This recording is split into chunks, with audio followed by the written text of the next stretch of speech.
Hello everybody, welcome back to my channel. Today I'm going to be doing my December wrap up. I appreciate that this is a little bit late, however I've got the pile of books stacked on my desk of all the books that I read in December, and I thought, you know what, so I'm in the middle, literally as I'm filming this, I'm in the middle of organising and trying to make some sense of my bookshelves because Zara messaged me and said, your bookshelves are chaotic, and I said, I know, video idea. Let's do a whole video reorganising my bookshelves and sorting out my library room.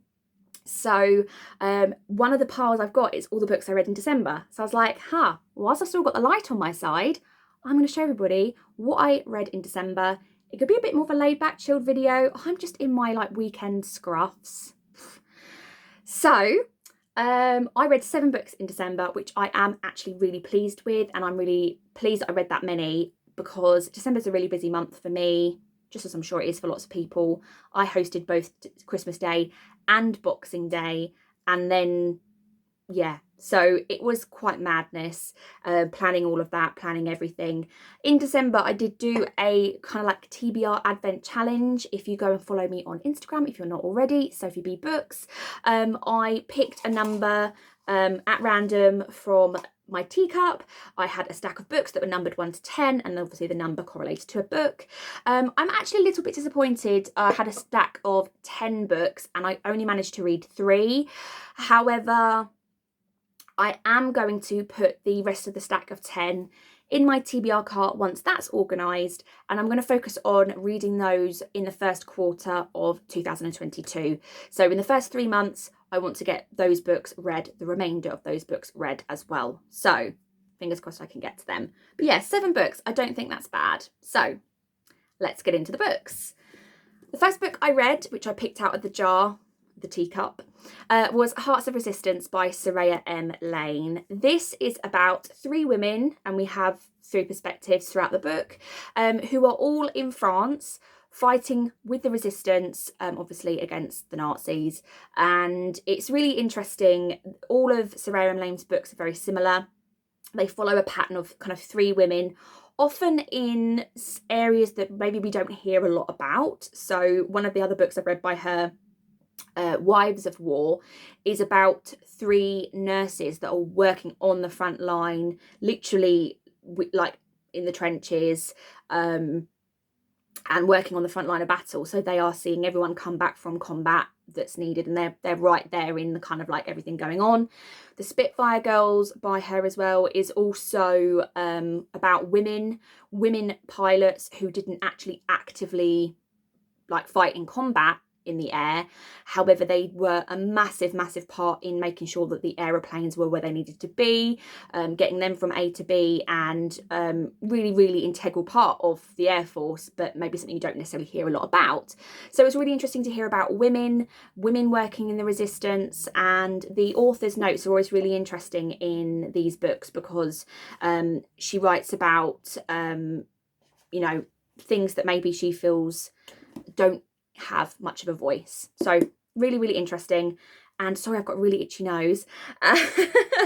And it's also made me feel it's kind of made me aware of the fact that I had sort of a little World War II hole in my reading. I wasn't reading a lot of World War II fiction, so that's going to be corrected in 2022, and I'm definitely going to pick more up that is set in the World War II historical period. The second book I picked out of my teacup was The Help by Catherine Stockett. I want to say I've had this on my shelf for about 10 to potentially as many as 15 years. That is an obscenely long period of time. I remember very clearly my mum's best friend gifting me this book after she'd read it. She was going to pass it on to a charity shop, and she said, actually, I think Sophie will really like this. She's right, I did really like it, just 10-15 years later. Sorry, Jenny. However, really enjoyed this. I think this had a really important message. I think this covered some really important voices and perspectives, and I feel like this should be taught in schools. If it's not part of the curriculum, I feel like this is something that's really important. We get some really important themes of class and race and hierarchy, hierarchical systems. Really insightful, really humbling at the end, but also really emotional. And I think it really is really eye-opening to what people have gone through in history and still go through today. I know this is set in the 60s. However, I do think like a lot of this is still kind of prevalent today, and really, really, really enjoyed reading this. And like I say, was interesting to hear story from different sorts of voices to maybe normal. So really enjoyed that. Highly recommend everyone should go and read that if you haven't already. And I really enjoyed the film as well. I watched the film afterwards and I really enjoyed it, and would highly recommend the film to you as well. If you've already read the book or you don't have the book accessible to you, watch the film. The next book I read wasn't a pick from the teacup. It was the Daisy and Bee book club pick for December. The Daisy and Bee book club is a book club I run with my best friend on Facebook. I'm the bee, she's the daisy. Every year at Christmas we pick a specific book. The book club runs on a themes and prompts basis month by month, as opposed to reading specific books and all reading the same book. But in December, for the last couple of years, we have picked specific books to read, and the last one last year was One More for Christmas by Sarah Morgan. So we kind of kept on the Sarah Morgan trend and we read The Christmas Escape. This is about a character called Christy. She goes to Lapland to meet an estranged aunt. I can't remember what her name is. I think it's something like Julia. Robin, miles away. She goes to Lapland on holiday for Christmas with her family, her husband, her daughter, to meet Robin, her estranged aunt. Alex, her friend, goes with her, and then also Zach. And it's all about the goings on whilst they're on the run up to Lapland, when they get to Lapland.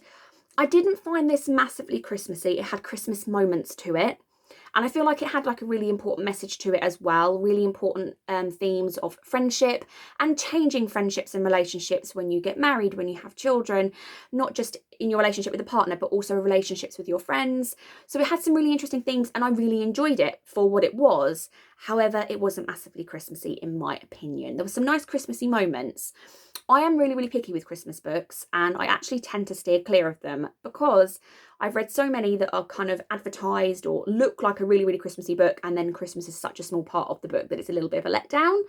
So the only Christmas books I tend to read are the Christmasaurus and books that I know are going to be really Christmassy, like I've read before. So yes, enjoyed it, but like I say, wasn't the most Christmassy vibes book I've ever read, if that makes sense. The next book was a pick from my teacup, and it was my third and final pick from the teacup, which is The Tenant of Wildfell Hall by Anne Bronte. This was really interesting, and it actually took me a little while to get my head around it. I did listen to this on Audible as well as following along with the book, and I did actually find that the audiobook was included in Prime. So if you're not aware, Audible now have a catalogue of books which are actually included with your Audible subscription. Before, everything you had to pay for or whatnot, there is now actually a series of audiobooks which are free for you to use. So I was listening along. At the beginning I was a little bit confused. The concept and the way that this story is told is actually really interesting, and a kind of a bit of a typical Bronte thing, I think, because in Wuthering Heights, obviously that is told kind of retrospectively. You start at the end, or you kind of start near the end with a character coming to Wuthering Heights, and then the story gets told to them. So it's kind of a bit along that sort of similar vein by Anne, because she writes the story is told by one of the characters, Gilbert, writing to his son-in-law, his brother-in-law, about when a character arrived to the area. She was a little bit mysterious. She kind of got a bit of a bad name for herself because she didn't have a husband. Was she married? She had a child. And then throughout the book as well, we also get excerpts from her diary, which Gilbert has read, and he kind of is sending on and basically telling his story about this character, Helen. So it was really interesting the way it was told. I was invested in the story, but there's something about it. It just didn't fully hit the mark. I don't know if because in Jane Eyre and in Wuthering Heights, there's like high drama. Don't get me wrong, there was drama in this, but there was just, I can't put my finger on it, but I feel like there was something missing from this. I feel like maybe this is one that maybe I'll have to go back and reread, because I kind of, at the end when I'd finished it, thought maybe I didn't fully take it all in. Maybe I need to read it a second time to fully appreciate it. I enjoyed it, like I say, but wasn't the best book I've ever read. I will read Agnes Grey, which is the other book by Anne, and I am going to also read more from the other Bronte sisters, but I will give Agnes Grey a go, because I feel like this is giving Anne a bad name by me saying there's something missing. Maybe there's something missing is Agnes. Who knows? So yeah, enjoyed it, and enjoyed reading another classic and enjoying another classic. So very, very different. As we can see, when I finished this, I kind of knew that I wanted to try and get to my Goodreads goal of 80. And so I was kind of clutching at straws. I wanted to pick up other books. I didn't want to be subjected to the complete lack of control with the teacup. So I picked up The Christmas Stories and The Naughty List, because I wanted to read this anyway. And I knew that if I didn't read it, I wouldn't read it then until next Christmas 2022. So I picked this up. This was an interesting story. We follow the Christmas Christmasaurus on a journey. Basically, at the beginning of the book, the Naughty List is far, far, far too heavy, and it's massively, massively heavier than the Nice List. Santa's really, really worried and basically sends the Christmas Christmasaurus off on a bit of a covert mission to make sure that we can get some of these people off the Naughty List and onto the Nice List, showing them the errors of their ways. We also do revisit at the end William Trundle, who is a character that we see in the first two Christmasaurus books. What's my problem with this going to be? It wasn't massively Christmassy. It was mostly about right and wrong, morals, like lots of the stories and lots of the chapters had morals to them. And it was probably the one that I feel is the most childlike in that sense. It got a little bit samey. We were constantly going to other people and we were, you know, oh, what have they done wrong? Oh, this needs to be fixed. It did get a little bit samey. But I did enjoy it for what it was. It was an easy, quick read. And I think these books are stunning, visually stunning. They've got gorgeous illustrations through them as well. And I just love these books. Love these books so much. So, again, highly recommend these for anybody that likes a middle grade read, or for anyone that's got children around Christmas time. They're really, really great books. Like I say, this one didn't feel as Christmassy as the first two did. And I'll be intrigued to read another one. If he releases another one next year or the year after, I would be still intrigued to read it. And I kind of wonder if maybe the Christmasaurus idea, maybe this was where it went because there was nowhere else to take it. I don't know.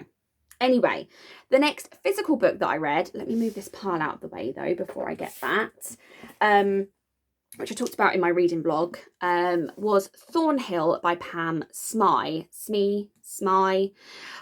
This is a graphic novel and is amazing. Trigger warnings for sort of bullying, child abuse and death, suicide. It's really, really moving. The story is told in two different formats. So the kind of current day timeline is all told through illustrations. And there's a historic timeline set in the 80s, which is all told through diary entries. They're split with black pages. Basically, the story starts with Ella moving to a new house, which backs on to Thornhill, which is an old children's home, disused, unused children's home.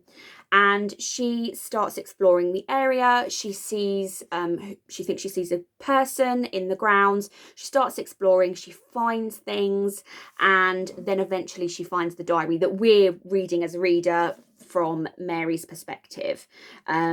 She subsequently does find it, but we kind of get these two timelines, like I say, these sort of diary entries throughout, and it was really haunting. It was really emotional. It was really dark, this book, but it was told so well, and it was just the combination between the prose and then the illustrations was just really, really well done.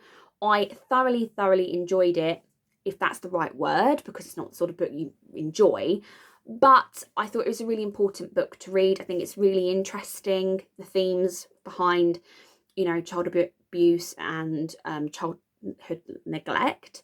Not one for everybody, but I thought it was really moving, really impactful. Is that a word? It was really impactful.